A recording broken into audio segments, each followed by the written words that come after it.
There are no subtractions and divisions in our mind. There is only addition and multiplication.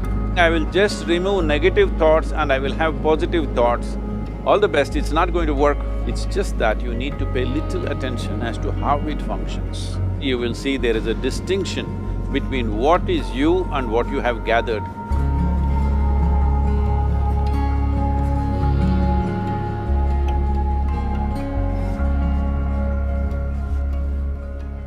Well, see the way the question is asked and also the way normally it's addressed is, people think there is something called as negative thought and positive thought. They want to remove the negative thoughts and have only positive thoughts. For such people, I would ask them to just experiment for 10-15 seconds.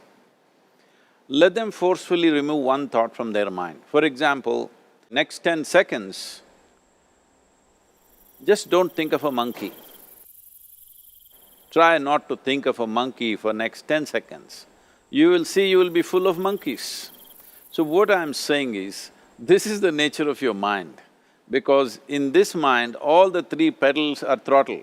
There is no brake, there is no clutch. Whatever you touch, it will only go faster. In this kind of mind, people have been taught from moral teachers and religious teachers, do not think about bad things. Well, since then it's been a full-time job. So there is no way you can handle the mind like this. This doesn't need any great enlightenment. If you spend 2 minutes with your eyes closed, you will realize you cannot do anything forcefully with this mind. So, I want to remove negative thoughts. Do not ever go in this direction, because what you want to remove will become your quality. Always you will be on it. So what should I do? The thing is this, without understanding the fundamental mechanism of this mind, because our mind, human mind, is the most sophisticated computer on the planet. Even all the supercomputers have come out of this. When this is the case, is it not important that we understand the mechanics of how it functions? One simplistic aspect of how it functions is, there are no subtractions and divisions in our mind. There is only addition and multiplication. If you try to do something with it, it will say one more. If you try hard, it will multiply into many more. In this mind, you don't try to identify what is positive, what is negative and try to remove it. First of all, one needs to understand, this mind of yours, this body of yours is supposed to serve you. The life that you are is important. Body and mind are vehicles that must serve us.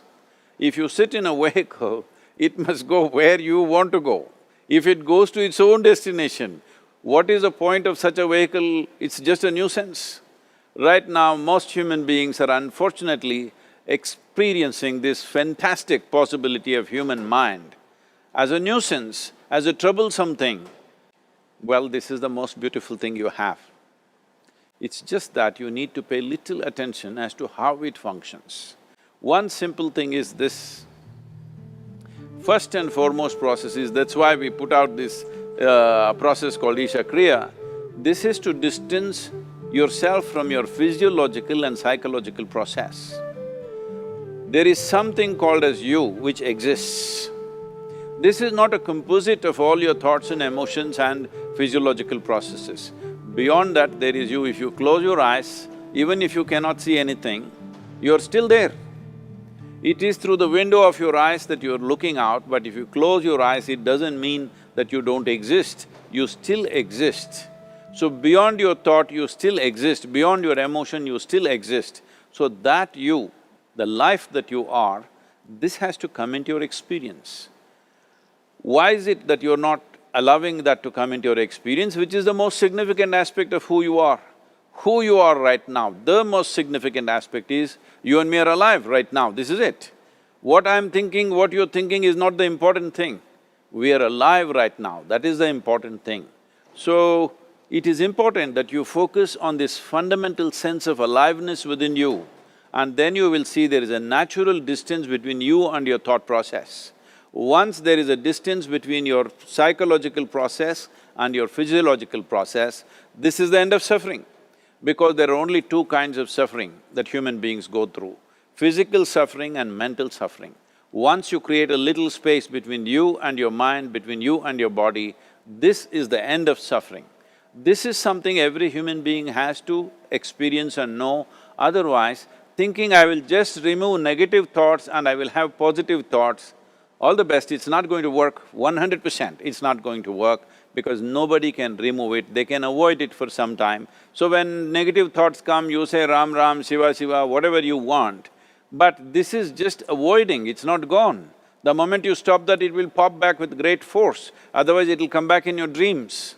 So it's very important, first of all you need to understand your anger, your resentment, your fear, your anxieties, the negativity that you generate. Generally resentment, anger, it is always directed towards somebody. But we need to understand this is poisons that we are drinking and expecting somebody else to die. Fortunately, life doesn't work like that. If I drink poison, I die. If I drink poison, you don't die. So, we need to understand this. When I say poison, today you can have yourself chemically analyzed. Right now, what is your blood work, what it says? 5 minutes of intense anger, check your blood work and see, there will be lots of negative elements in it, literally you're poisoning yourself. So, do you want to poison yourself? Definitely not. Now the very question is coming from certain helplessness, what shall I do?